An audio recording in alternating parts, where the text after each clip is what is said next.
Selamat pagi Bapak Ibu Saudara sekalian. Tidak terasa Paskah tahun ini sudah mendekat, tinggal berapa hari lagi. Dan tema Paskah untuk GPDI Philadelphia Palangkaraya sudah dipasang di depan, pengharapan kepada Allah yang hidup. Begitu juga dengan pengumuman dari Panitia Paskah yang selalu mengulang tema ini, sehingga di tahun orang benar ini kita bisa bersama-sama untuk mempelajari dan memahami bagaimana maksud dan rencana Tuhan dalam hidup kita. Sebagai orang benar tentu kita perlu memahami Tuhan yang benar juga, supaya klop. Tuhan rindu supaya memiliki umat yang benar, kita juga harus yakin. Saud Abraham, ya anakku. Ishak bertanya, di sini sudah ada api dan kayu, tetapi di mana anak domba untuk korban bakaran? 8.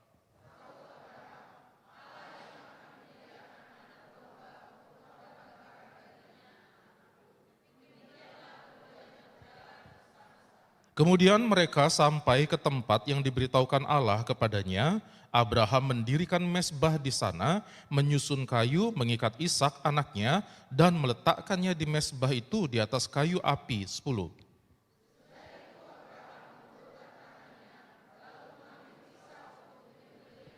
Namun berserulah malaikat Tuhan dari langit kepadanya, Abraham, Abraham. Sautnya, ya Tuhan. 12.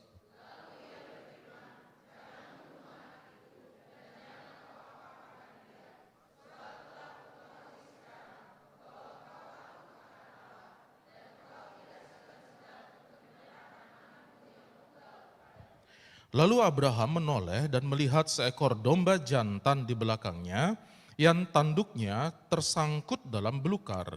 Abraham mengambil domba itu lalu mempersembahkannya sebagai korban bakaran pengganti anaknya. 14.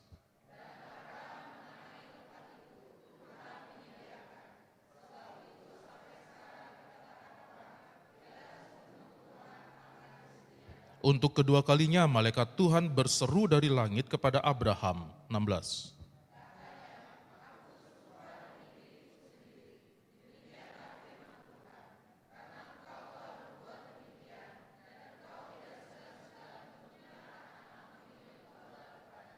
Aku akan memberkati engkau berlimpah-limpah dan membuat keturunanmu sangat banyak seperti bintang di langit dan seperti pasir di laut. Keturunanmu itu akan menduduki kota-kota musuhnya. 18.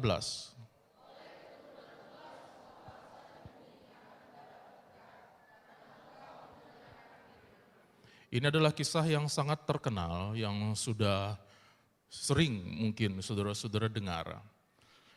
Tetapi untuk mendapatkan keselarasan akan jawaban sebuah pertanyaan besar, mengapa Tuhan menguji Abraham untuk mengorbankan Ishak?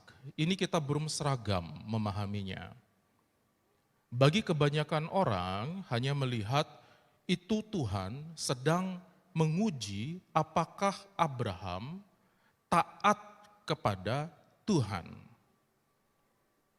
Memang kelihatannya Abraham diminta sesuatu yang paling berharga bagi dirinya pun. Kalau orang sudah taat, dia harus mau melakukannya.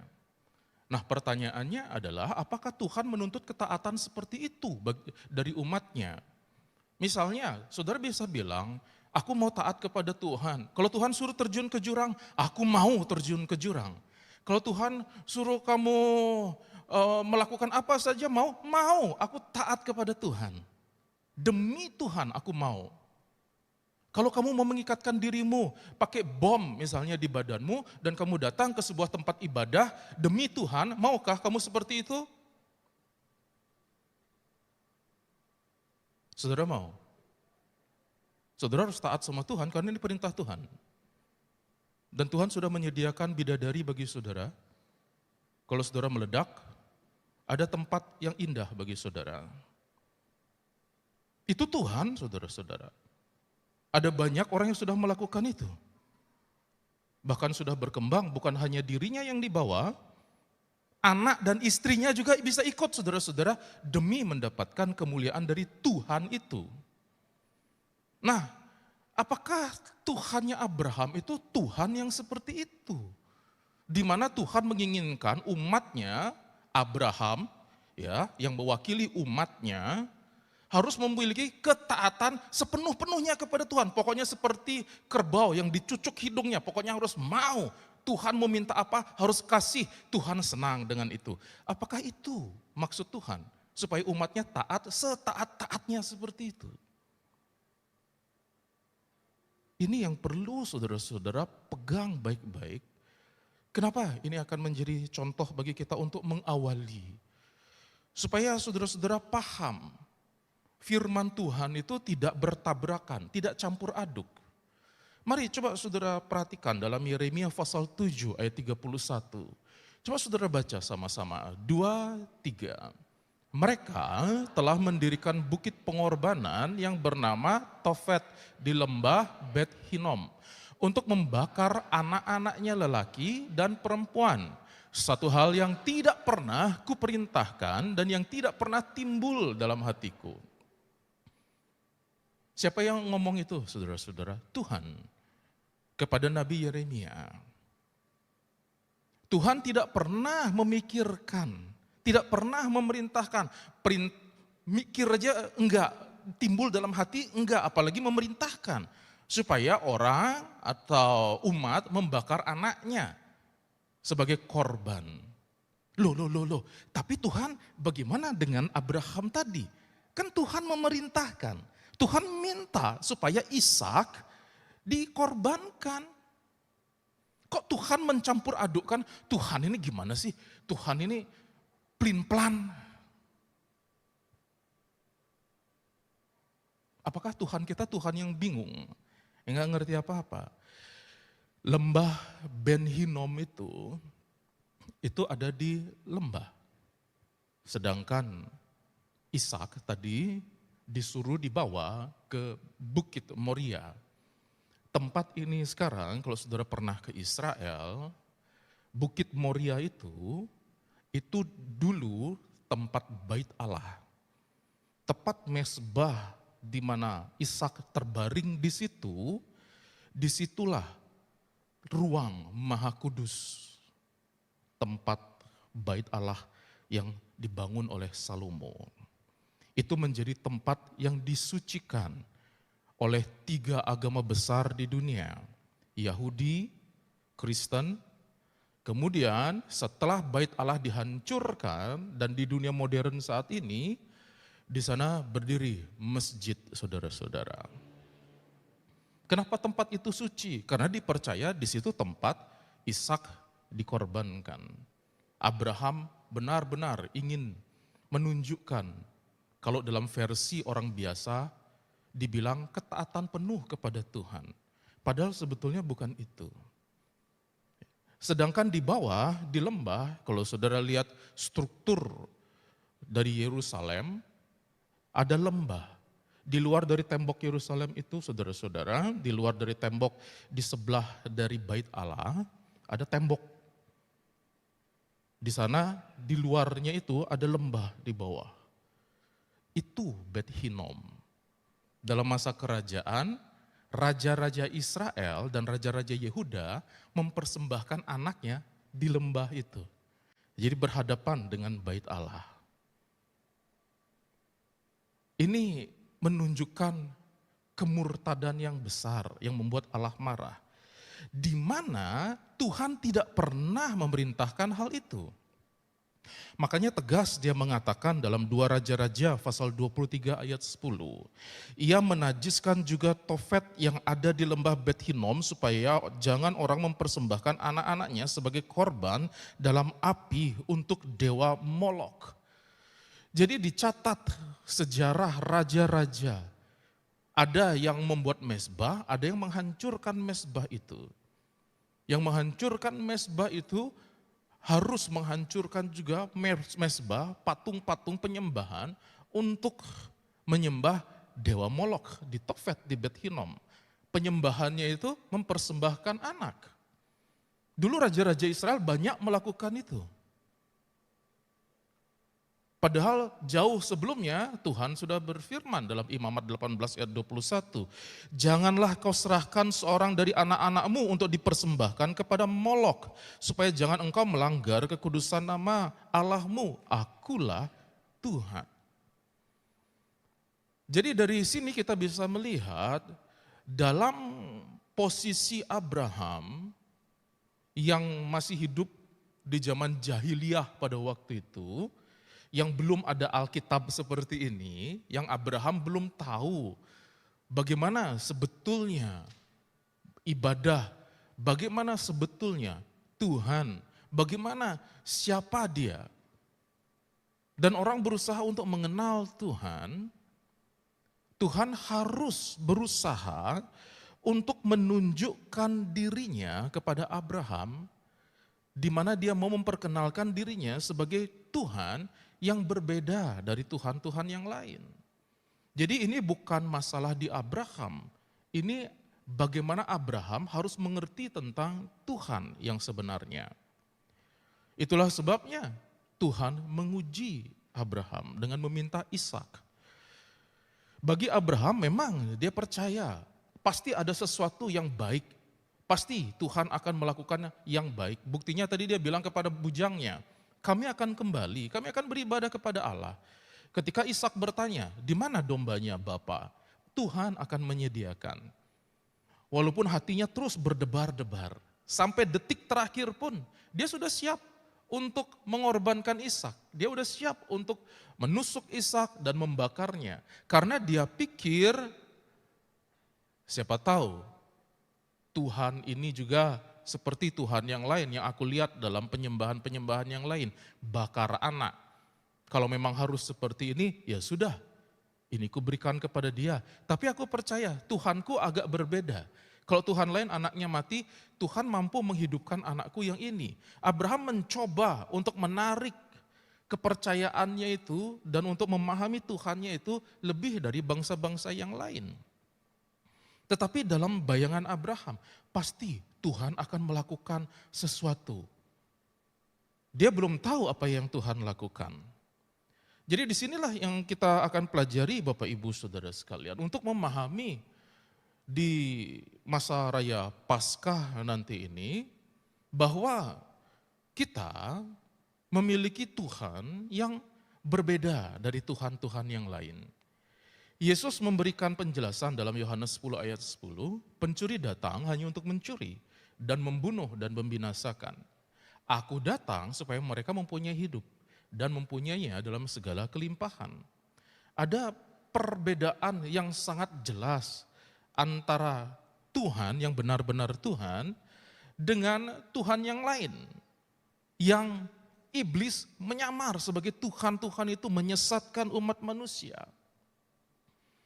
Jadi ketika Tuhan menguji Abraham, itu bukan untuk meminta ketaatan penuh kepada Abraham, tetapi Tuhan ingin menunjukkan identitas sepenuhnya kepada Abraham. Siapa dia sebenarnya? Tuhan ingin mengkonfirmasi identitas dirinya dibandingkan dengan identitas dari Tuhan-Tuhan yang lain pada waktu itu. Supaya Abraham mengenal Tuhan yang sebenar-benarnya, Tuhan yang benar-benar Tuhan. Untuk itu, bagi Bapak Ibu Saudara sekalian juga supaya memahami dan semakin mengerti, kita lihat dulu identitas dari iblis supaya paham Tuhan yang benar itu seperti apa. Karena sudah ditelanjangi di sepanjang Alkitab ini. Iblis itu modelnya pencuri, pembunuh, pembinasa, penghancur. Kita lihat dulu identitas iblis supaya kita memahami nanti Tuhan itu seperti apa. Iblis itu saudara-saudara, kalau saudara lihat di dalam kisah Alkitab, pertemuan pertama antara iblis dengan manusia itu terjadi di Taman Eden. Dalam kitab Kejadian pasal 3 ayat 4 sampai 5. Di sana terjadi pembicaraan antara Hawa dengan ular yang menyamar, iblis yang menyamar jadi ular, mengambil bentuk ular. Kemudian iblis menyitir firman dan membelokkannya sedikit. Iblis menjelaskan, sekali-kali kamu tidak akan mati. Hawa sudah bilang, kalau aku makan buah yang dilarang oleh Tuhan, aku akan mati. Iblis bilang, enggak, kamu enggak akan mati. Tetapi Allah mengetahui bahwa pada waktu kamu memakannya, matamu akan terbuka dan kamu akan menjadi seperti Allah. Tahu tentang yang baik dan yang jahat. Bagi kita yang ada di dunia saat ini akan bingung, apa sih salahnya? Kan perlu tahu yang baik dan yang jahat. Oh iya, karena saudara sudah terlanjur, saudara dan saya sudah terlanjur ada di dunia yang jahat. Kita sudah terlanjur lahir di dunia yang sudah berdosa. Jadi memang perlu saudara-saudara mungkin mempelajari yang jahat. Seperti ini, kita belajar iblis dulu. Tetapi saudara harus balik dulu pada masa Hawa hidup. Di sana belum ada dosa, Bapak Ibu Saudara sekalian. Di Taman Eden, Tuhan menciptakan dunia pada waktu itu, Tuhan melihat baik. Tuhan melihat baik. Tuhan melihat baik, baik, baik, baik. Sampai pada akhirnya Tuhan menciptakan perempuan. Tuhan kemudian melihat sungguh amat baik. Saudara nanti bisa pelajari dalam kitab Kejadian pasal 1 dan 2. Ciptaan Tuhan itu semuanya baik, baik, baik, baik, baik, baik, sungguh amat baik. Enggak ada yang perlu kejahatan di situ, enggak ada yang perlu adanya keburukan di situ, karena Tuhan ciptakan semuanya baik. Ini adalah godaan iblis pada waktu pertama ketika dia bertemu dengan manusia, mencoba memberikan benih. Tahu yang jahat. Dan iblis menyampingkan hukum Tuhan. Kamu gak akan mati. Padahal ketika terjadi pelanggaran, saudara-saudara melihat di dalam Kejadian pasal yang ke-6, ayat yang ke-1 sampai ke yang ke-7. Ini adalah kisah di mana Tuhan melihat manusia sudah begitu dalam jatuhnya. Mereka kemudian berketurunan, di mana keturunan mereka bercampur-campur. Antara keturunan dari Set, kemudian bercampur dengan keturunan Kain. Ada yang menafsirkan anak-anak Allah dan anak-anak manusia itu dengan anak-anak Allah disebut anak-anak malaikat, sedangkan anak manusia adalah manusia. Ini bertabrakan lagi saudara-saudara. Karena Tuhan Yesus bilang, malaikat itu tidak punya kelamin, malaikat tidak bisa kawin. Jadi malaikat tidak berketurunan. Ya, percampuran ini bukan seperti mitos Yunani di mana di mana Zeus ya menghampiri perempuan bumi, lahirlah Hercules gitu. Jadi dewa bisa bercampur dengan manusia. Jadi ini adalah modifikasi-modifikasi yang disebut sebagai dongeng-dongeng oleh Paulus. Tapi secara kebenaran bukan malaikat yang bercampur dengan manusia, tetapi antara keturunan yang jahat bercampur dengan keturunan yang baik. Kemudian lahirlah anak-anak yang semakin jahat. Tujuan dari iblis apa, saudara-saudara? Ketika akhirnya manusia pada puncak kejahatan mereka, dalam ayat 7, saudara perhatikan Kejadian pasal 6. Berfirmanlah Tuhan, aku akan menghapuskan manusia yang telah kuciptakan itu dari muka bumi, baik manusia maupun hewan dan binatang-binatang melata dan burung-burung di udara, sebab aku menyesal bahwa aku telah menjadikan mereka. Tujuan akhir dari iblis, supaya keturunan-keturunan manusia itu binasa terus, binasa terus. Akhirnya dalam Kejadian 7 ayat 21 sampai 23. Coba saudara baca 2, 3.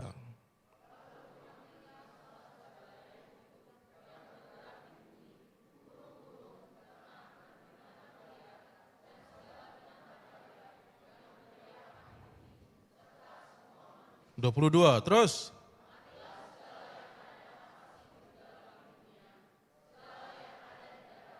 Terus.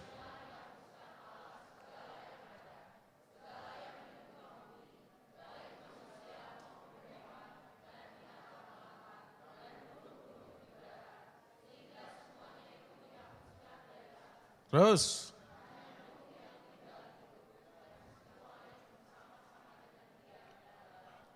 Jadi saudara perhatikan modus operandinya.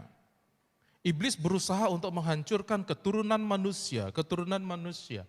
Dan sekarang secara kolosal, semua keturunan manusia yang sudah bercampur-campur gara-gara dibisiki oleh iblis, gara-gara diintipi oleh iblis. Bukankah Kain sudah diperingatkan oleh Tuhan?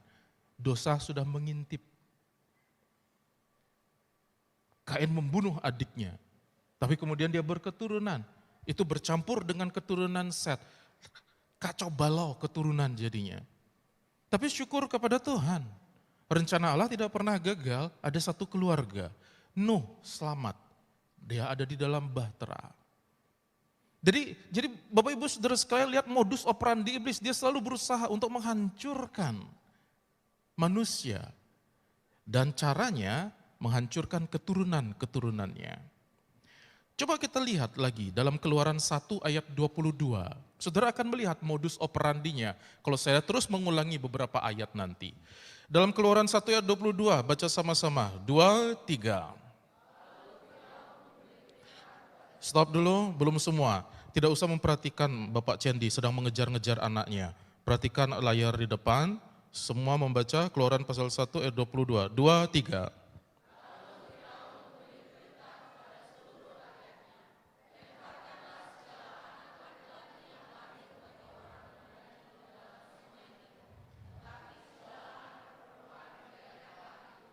Sudah lihat?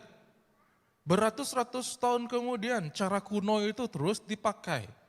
Firaun berusaha untuk menghancurkan keturunan Israel.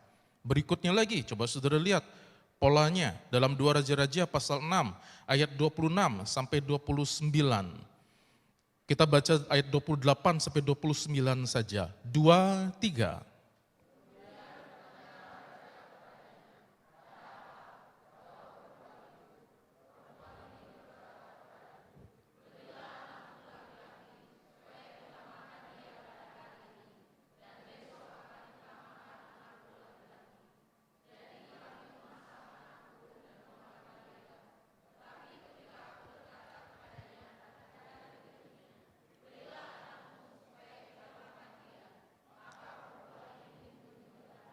Ini terjadi di Samaria pada masa perang. Karena kota dikepung, orang kekurangan makan. Dan saudara jangan heran, di Alkitab ada ayat yang mengerikan seperti itu saudara-saudara. Ibu-ibu berantem, kenapa? Raja nanya, kenapa kamu berantem? Kenapa minta tolong pada saya? Oh begini, kami sudah sepakat. Hari ini kami mau makan anak saya. Besok kami mau makan anaknya dia. Ya udah anak saya udah dimasak nih, udah dimakan. Tapi ternyata hari ini seharusnya giliran anak dia yang kita makan, dia ingkar janji. Kita nggak dapat makan nih. Waras nggak sih ini saudara-saudara? Emak-emak, ibu-ibu berantem karena mau makan anaknya. Masya Allah. Jadi itu modus operandinya saudara-saudara, ketika otak sudah dikacaukan oleh ular itu, kamu gak makan mati. Kamu akan tahu yang baik dan yang jahat. Kamu akan pinter. Kamu akan seperti Allah. Padahal manusia udah seperti Allah. Tuhan sudah menciptakan manusia serupa dan segambar dengan Allah. Tipuan iblis terus. Lompat lagi ratusan tahun kemudian dalam Matius pasal 2 ayat 16, 2, 3.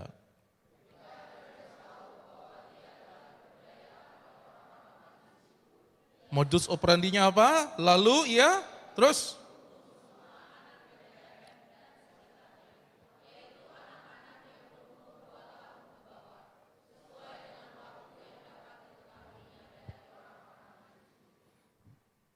Apakah saudara sudah bisa sekarang melihat ini pola yang berulang, baik dengan kebijakan, baik dengan situasi, baik dengan sukarela karena mau beribadah.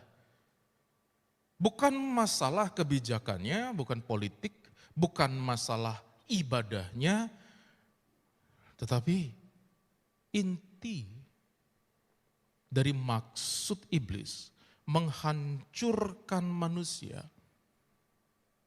Polanya terus berulang. Kalau tadi Abraham diminta keturunannya oleh Tuhan, ini bukan masalah taat. Ini masalahnya Tuhan ingin menunjukkan kalau pihak lain juga meminta keturunan dalam bentuk yang bengis, dalam bentuk yang kejam, membunuh, mencuri, membinasakan. Ini terus berlanjut sampai pada akhir zaman. Saudara lihat dalam kitab Wahyu pasal 12, baca ayat 17 saja, 2, 3.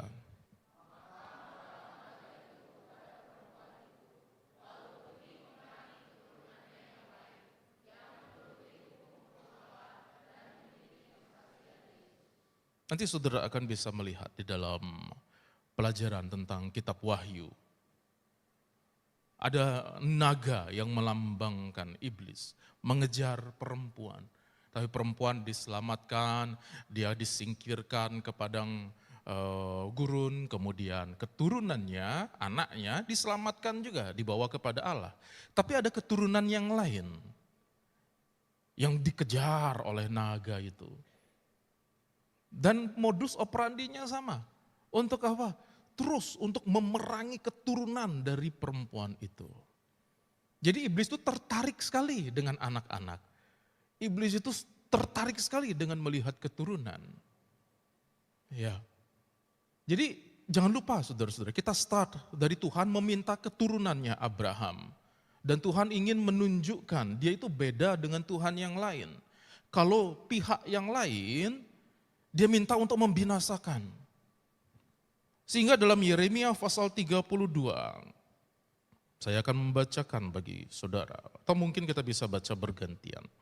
Yeremia pasal 32, kita akan baca mulai dari ayat 31. Saya akan membaca ayat 31, saudara baca 32. Sudah siap bisa suruhkan haleluya? Yeremia pasal 32 ayat 31, ya kota ini telah membangkitkan murka dan amarahku yang berkobar sejak hari didirikannya sampai hari ini, sehingga aku harus menyingkirkannya dari hadapanku. 32.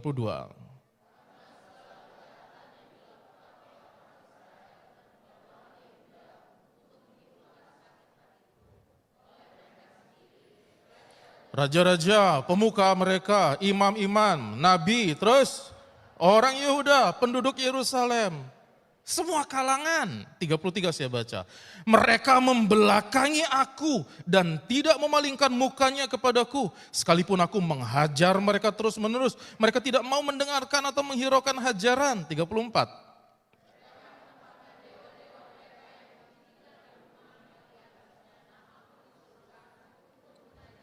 Mereka mendirikan tempat-tempat pemujaan bagi Baal di lembah Ben Hinnom untuk mengorbankan anak-anak lelaki dan perempuan mereka kepada Molok. Sekalipun aku tidak pernah memerintahkannya kepada mereka, juga tidak pernah timbul dalam hatiku agar mereka melakukan hal yang menjijikkan ini sehingga membuat Yehuda berdosa.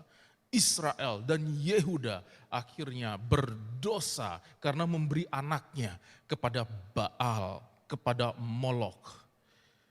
Jadi dalam penyembahan-penyembahan zaman dulu yang pagan, yang kuno, kelihatan sekali mengerikan saudara-saudara. Anak langsung diberikan di patung tadi yang dibakar, ngeri. Malah itu harusnya anak yang paling disayangi. Anak yang sulung mungkin ya. Biasanya orang yang paling disayangi itu yang sulung saudara. Saya anak sulung. Yang anak sulung berapa orang sih? Ada saudara anak sulung? Iya. Itu sebabnya tulah yang ke-10 apa? Apa? Kematian anak sulung. Pada masa itu langkah anak sulung, saudara-saudara. Bersyukurlah saudara masih jadi anak sulung sampai sekarang. Jadi pada waktu itu kejam, bengis, frontal. Bagaimana sekarang? Pada zaman modern. Apakah masih terjadi seperti itu? Adakah patung Baal sekarang? Adakah patung Molok sekarang? Kita lihat polanya, sekali lagi kita kembali kepada modus operandi pertama. Suspek zero, pasien nomor 1. Selalu harus cari di situ untuk dapat modus operandinya. Itu ayat yang penting dalam Kejadian 3 ayat 4-5. Tetapi ular itu berkata kepada perempuan itu, sekali-kali kamu tidak akan mati. Tetapi Allah mengetahui bahwa pada waktu kamu memakannya, matamu akan terbuka. Dan kamu akan menjadi seperti Allah, tahu tentang yang baik dan yang jahat. Serangan iblis ini yang pertama bagi Adam dan Hawa, dia merusak identitas manusia itu. Mereka jadi ragu, aku udah seperti Allah atau bukan sih? Aku udah sempurna belum sih? Padahal mereka perfect. Tuhan sudah bilang, kamu sungguh amat baik. Tetapi ketika dibisikkan, kamu nanti akan lebih baik lagi. Oh, nafsunya tambah besar. Supaya dapat yang lebih hebat. Manusia rakus, saudara-saudara. Padahal mereka sudah perfect. Dan inilah dasar dari kita melihat identitas mereka rusak. Kalau kita lihat dalam Kejadian pasal 5 ayat 1-3, saudara bisa perhatikan adanya perubahan predikat dari keturunan itu. Coba saudara baca Kejadian 1 ayat 5 ayat 1-3, 2, 3. Inilah daftar keturunan Adam. Pada waktu manusia itu diciptakan oleh Allah, dibuatnya dia menurut rupa Allah. Laki-laki dan perempuan diciptakannya mereka, ia memberkati mereka dan memberikan nama manusia kepada mereka pada waktu mereka diciptakan. Setelah Adam hidup 130 tahun, ia memperanakan seorang laki-laki menurut rupa dan menurut rupa dan gambarnya siapa? Adam tadi menurut rupa dan gambarnya siapa? Set menurut rupa dan gambarnya siapa? Adam sama Allah? Sama enggak? Sama. Allah dan Adam sama. Pencipta dengan yang diciptakan sama. Kualitasnya turun, jadi KW1, saudara-saudara. Kualitas originalnya Tuhan. Kualitas nomor 2 yang KW, kualitasnya Adam. Sudah turun identitasnya. Terus apa yang terjadi di dunia saat ini? Memangnya identitas kita terganggu kah? Identitas kita rusak kah? Coba kita lihat. Miris, baru-baru ini media sosial dihebohkan dengan temuan grup WhatsApp sekelompok siswa sekolah dasar di Pekanbaru Riau yang memiliki komunitas atau terindikasi lesbian, gay, biseksual, dan transgender atau LGBT. Dalam masalah kecil sekarang, anak-anak mulai dibingungkan. Aku cewek kah? Aku cowok kah? Aku laki kah? Aku perempuan kah? Karena ada bisikan, semuanya sama, atas nama kesetaraan. Biasanya kaum wanita itu dalam gerakan feminisme ya, kesetaraan gender, selalu minta persamaan hak untuk laki-laki. Tapi kalau genteng bocor, Pak, tolong perbaiki gentengnya, Pak.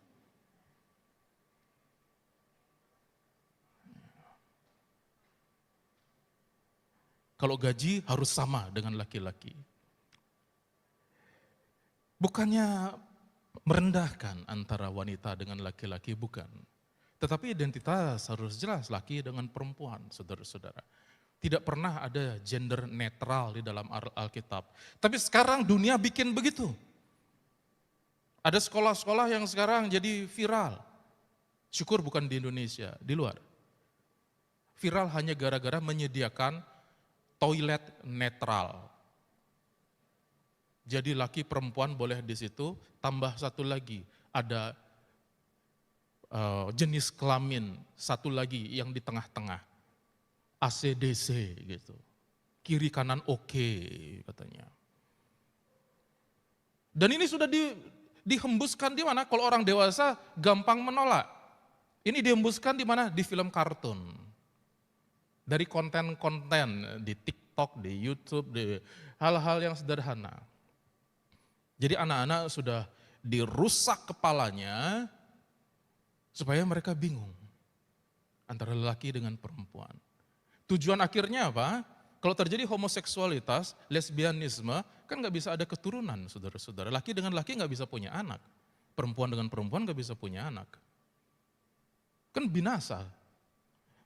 Kalau saudara lihat berita, sekarang ada gerakan, saya lupa di Korea atau di Jepang, gerakan wanita-wanita banyak sekali saudara, menolak untuk berkencan, menolak untuk menikah, dan menolak untuk punya anak. Wah, ini negara-negara maju, yang pinter-pinter, yang tahu yang baik dan jahat, yang matanya sudah terbuka.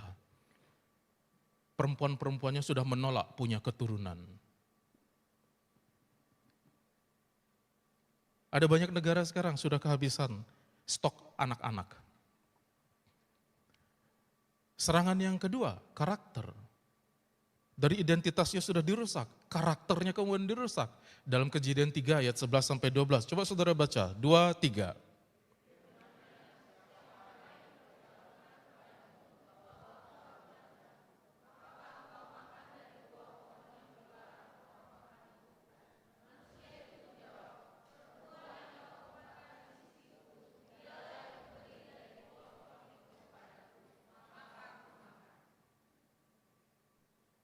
Saudara mengerti ayat 12 itu? Tuhan tanya kepada Adam, siapa yang suruh kamu makan buah itu? Dan siapa yang bilang kamu telanjang? Perempuan yang kau tempatkan di sisiku. Enggak ada kata-kata, aku minta maaf Tuhan. Aku minta ampun Tuhan, enggak ada. Perempuan itu yang salah, kau Tuhan yang salah, kau menempatkan dia di sisiku. Aku enggak salah. Sejak dosa terjadi di Taman Eden, karakter Adam yang serupa dengan Allah, yang seharusnya tahu etika dan moral tertinggi, yang seharusnya tahu menghormati Allah, kau yang salah. Ini terjadi juga pada masa kini.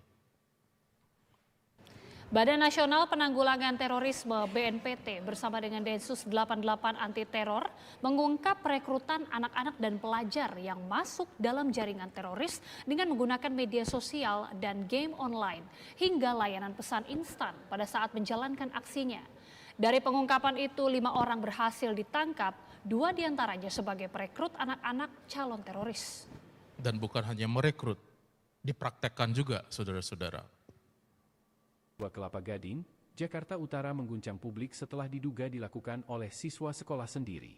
Polisi mengidentifikasi terduga pelaku berinisial FN, seorang siswa kelas 12 yang dikenal pendiam dan tertutup. Menurut kesaksian teman sekolahnya, FN diduga pernah menjadi korban perundungan atau bullying selama di lingkungan sekolah. Awalnya dia sering dibully, suka sendiri, pakai jas putih terus, kayaknya tertekan, ujar siswa berinisial Z. Z mengaku mendengar kabar bahwa FN sempat mengutarakan niat ingin membalas dendam kepada para pelaku bullying. Jadi saudara lihat, tidak ada lagi perasaan empati atau macam-macam. Ketika otaknya dicuci, balas dendam.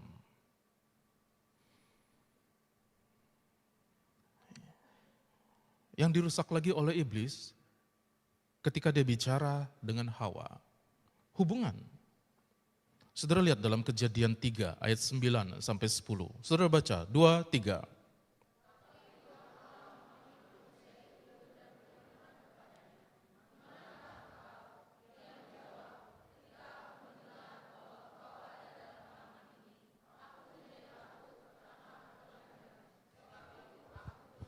Itu Tuhan yang mencari Adam. Adam, di mana engkau? Bukankah seharusnya terbalik? Ketika Adam sudah jatuh ke dalam dosa, sudah semua lost control, bukankah dia seharusnya lari kepada Tuhan? Wong Tuhan yang punya kuasa menciptakan semua dan Adam tahu itu, tapi sekarang yang paling dia takuti adalah Tuhan. Ketika Tuhan datang, bukannya menyambut dan mencari, bukannya tersungkur minta ampun, sembunyi. Karena apa? Aku takut. Bukan senang lagi ketemu Tuhan, takut. Hubungan hancur, saudara-saudara. Coba saudara lihat Pemirsa, hubungan seorang manusia. siswa SMK tega membunuh satu keluarga yang merupakan tetangganya sendiri di Penajam Pasar Utara, Kalimantan Timur. Motif pembunuhan diduga karena cinta tidak direstui oleh keluarga korban. Satu lagi, hubungan menjadi hancur. Saudara, informasi berikutnya, polisi mengungkap motif pembunuhan seorang ibu oleh anak kandungnya sendiri di Medan, Sumatera Utara. Salah satu pemicunya yakni karena korban menghapus game daring atau game online anaknya. Orang tua masih berani menghapus game anaknya?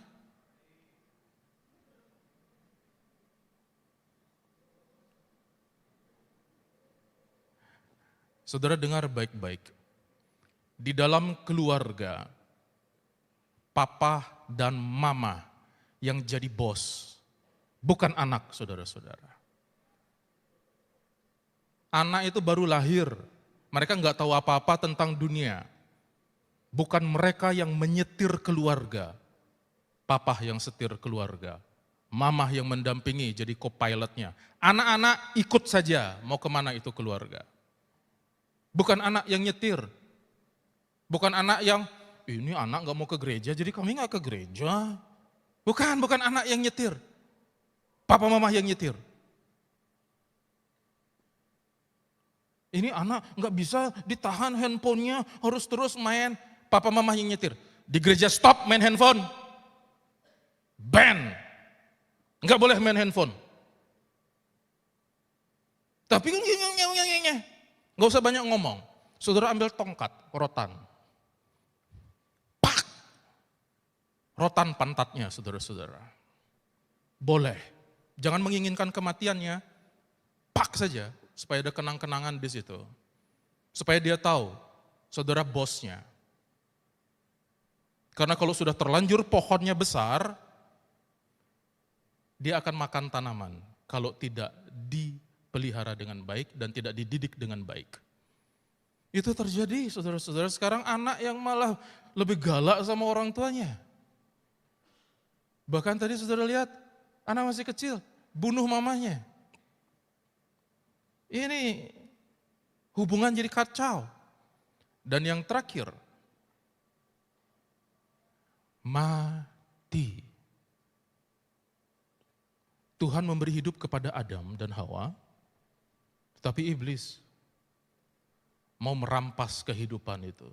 Yang diserang oleh iblis setelah identitas, karakter, hubungan, kehidupan. Coba lihat Kejadian 5 ayat 5. Baca 2, 3.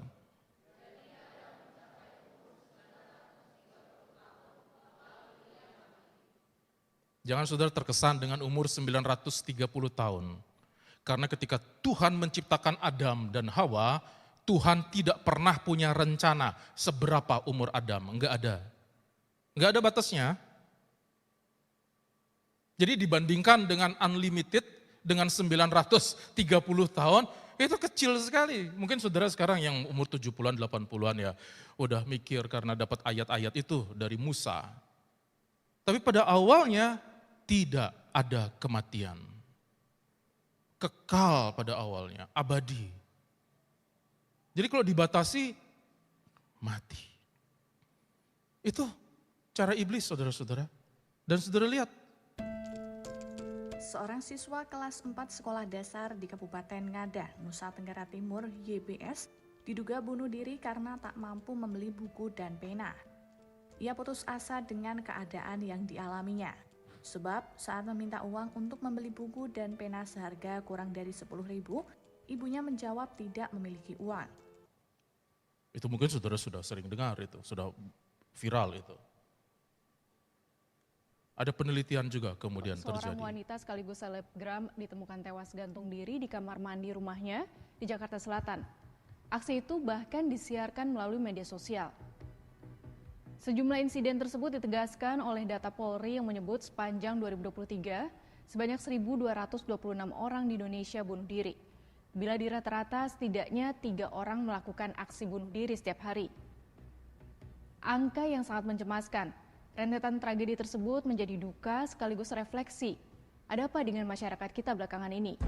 Laporan yang sama menyebutkan provinsi dengan angka bunuh diri tertinggi adalah Bali, Kepulauan Riau, di Yogyakarta, Jawa Tengah, dan Kalimantan Tengah. Hati saya sakit saudara-saudara. Itu ranking 1, ranking terakhir itu rumah saya itu.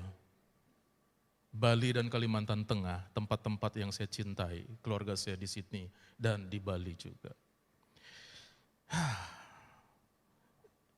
Minimal saudara tahu, ini bukan khotbah di angan-angan, tetapi ini adalah khotbah yang terus relevan sampai hari ini. Dan iblis itu selalu mengulang modus operandi yang kuno itu. Dia adalah pencuri, pembunuh, pembinasa. Dia adalah pencuri, pembunuh, pembinasa. Itu pola yang berulang, yang menipu umat manusia. Dan kalau saudara dan saya tidak sadar, mungkin saudara tidak mendirikan patung. Mungkin saudara tidak datang kepada Baal dan Molok. Saudara tidak datang kepada api yang membakar. Tetapi saudara membebaskan handphone itu kepada anak-anak. Itu sebuah jendela, saudara-saudara. Itu sebuah pintu. Kenapa sih menjurus ke handphone? Karena sekarang semakin banyak anak-anak dibakar melalui itu. Janji lewat WhatsApp, janji lewat Discord, janji lewat Roblox. Ya. Kalau WhatsApp papa mama ngerti cara mereksanya saudara. Tapi kalau di chattingnya game, papa mama tuh kuper, dia nggak tahu. Ya pendeta Tony ngasih tahu, pulang nanti, aduh handphoneku cepat-cepat del uninstall.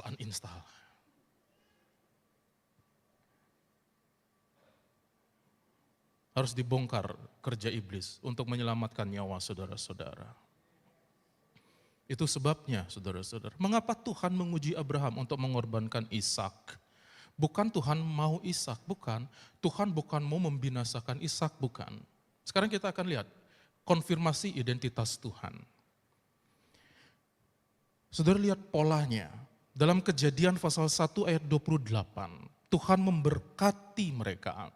Lalu Allah berfirman kepada mereka, beranak cuculah dan bertambah banyak, penuhilah bumi dan taklukkanlah itu, berkuasalah atas ikan-ikan di laut dan burung-burung di udara, dan atas segala binatang yang merayap di bumi. Jadi sangat bertolak belakang kalau Tuhan kemudian ketika manusianya punya keturunan, Tuhan mau menghancurkan anak itu. Tuhan mau anak itu dibakar. Kan Tuhannya enggak waras kalau gitu. Pelin-pelan, bertolak belakang, bukan. Tuhan kita selalu ingin memberkati keturunan, memberkati keturunan, memberkati keturunan. Saudara lihat dalam Kejadian pasal 9 ayat 1. Ketika Tuhan sudah menghapuskan manusia yang tercampur baur, Tuhan selamatkan Nuh. Dan Tuhan ulangi lagi berkatnya, beranak cuculah dan bertambah banyak, penuhilah bumi. Tuhan sangat mengasihi keturunan. Keturunan manusia itu, saudara-saudara. Tuhan yang ciptakan. Seperti saudara punya anak, tidak mungkin saudara mau menghancurkan hidup anak saudara. Dalam Kejadian pasal 22 ayat 15-17, tadi kita sudah baca tentang Abraham. Ketika malaikat Tuhan suruh, stop Abraham. Abraham sudah siap saudara-saudara, dia pikir ini pengabdian tertingginya, ini ibadah tertingginya kepada Tuhan. Tetapi dia nggak tahu Tuhan yang seperti apa yang dia sembah. Tuhan yang dia sembah itu bukan Tuhan yang mau menghancurkan hidup manusia, tetapi Tuhan yang memberikan hidup kepada manusia. Stop Abraham. Tuhan bilang, untuk kedua kalinya berserulah malaikat Tuhan dari langit kepada Abraham katanya, aku bersumpah demi diriku sendiri, demikianlah firman Tuhan, karena engkau telah berbuat demikian dan engkau tidak segan-segan menyerahkan anakmu yang tunggal kepadaku, maka aku akan memberkati engkau berlimpah-limpah dan membuat keturunanmu sangat banyak seperti bintang di langit dan seperti pasir di tepi laut, dan keturunanmu itu akan menduduki kota-kota musuhnya. Tuhan memperhatikan keturunan Abraham. Terus berlanjut sampai anaknya Abraham dalam Kejadian 35 ayat 10 sampai 12. Tuhan juga memberkati keturunan dari Yakub. Firman Allah kepadanya, namamu Yakub, dari sekarang namamu bukan lagi Yakub melainkan Israel, itulah yang akan menjadi namamu. Maka Allah menamai dia Israel. Lagi firman Allah kepadanya, akulah Allah yang maha kuasa, beranak cuculah dan bertambah banyak, satu bangsa, bahkan sekumpulan bangsa-bangsa akan terjadi daripadamu dan raja-raja akan berasal daripadamu. Dan negeri ini yang telah kuberikan kepada Abraham dan kepada Ishak akan kuberikan kepadamu dan juga kepada siapa? Nah, kalau Tuhan minta-minta keturunan kan konyol dengan janji-janjinya. Jadi Tuhan hanya ingin memastikan kita itu paham Tuhan yang benar. Kita taat kepada Tuhan yang mana? Tuhan kita itu bukan Tuhan yang biasa-biasa, yang meminta-minta, bukan. Dalam Kejadian 3 ayat 15, kenapa sih Tuhan menghargai keturunan? Ini cara Tuhan untuk melawan rencana iblis yang mau merusak manusia, yang mau membinasakan manusia. Ini adalah nubuat yang Tuhan berikan di dalam satu situasi yang menggemaskan saudara-saudara. Menyedihkan, memilukan. Kalau bukan bikin marah. Tuhan sedang berhadapan dengan Adam dan Hawa yang sudah jatuh ke dalam dosa. Tapi Tuhan masih sempat ngomong seperti ini. Aku akan mengadakan permusuhan antara ular, antara iblis dengan perempuan ini. Antara keturunan ular dan keturunan manusia. Keturunan manusia akan meremukkan kepala iblis. Dan iblis akan memagut tumitnya. Ada perlawanan sedikit. Gigit tumitnya. Tetapi keturunan manusia meremukkan kepalanya. Jadi Tuhan menghargai keturunan dengan rencana Allah yang seperti ini. Karena akan ada sesuatu dalam keturunan manusia. Dalam Kejadian pasal 22 ayat 14. Ini adalah ayat yang penting ketika Abraham mengakui Tuhan yang mana yang dia sembah. Dan Abraham menamai tempat itu Tuhan menyediakan. Sebab itu sampai sekarang dikatakan orang di atas gunung Tuhan akan disediakan. Itu statement yang penting. Identitas Tuhan yang dikenal oleh Abraham. Tuhan menyediakan. Yehovah Jireh. The Lord will provide. Tuhannya orang Kristen, orang percaya adalah Tuhan yang menyediakan. Bukan Tuhan yang menghancurkan. Tuhan yang menyediakan. Tuhan yang mencukupkan. Tuhan yang melimpahkan. Tuhan yang memberkati. Tuhan yang mengaruniakan. Tuhan yang memberi. Untuk apa? Meyakinkan Bapak Ibu Saudara sekalian. Jangan lari ke Tuhan-Tuhan lain yang hanya menghisap waktumu, yang hanya menghisap uangmu, yang hanya memanipulasi pikiranmu, yang menghancurkan keturunanmu. Ada yang suka rela memberi anaknya untuk dihancurkan saudara-saudara. Demi jabatan, demi kekayaan, demi apa yang menjadi kenikmatan dunia. Hari ini proteksi keluarga kita. Hari ini proteksi diri kita. Supaya kita melihat, kita menyembah Tuhan yang menyediakan. Tuhan yang beda. Tidak ada Tuhan seperti itu. Itu yang Tuhan mau sampaikan kepada Abraham. Haleluya. Sekarang saudara paham, kiranya memasuki masa raya Paskah ini, saudara semakin yakin dengan Tuhan yang ini. Tuhan yang memberi dirinya di kayu salib. Yang memberi darahnya, menebus dosa kita. Tuhan, dari tadi kita nyanyi tentang kemenangan, Tuhan yang bangkit, memberi kemenangan itu kepada kita. Hebat sekali servisnya. Percayalah sepenuhnya kepada Tuhan itu. Puji Tuhan, mari kita bangkit berdiri. Haleluya. Haleluya. Kau sungguh indah tiada taranya. Sungguh mengagumkan. Sungguh ajaib untuk dimengerti. Lebih dari semua yang ada. Haleluya. Haleluya.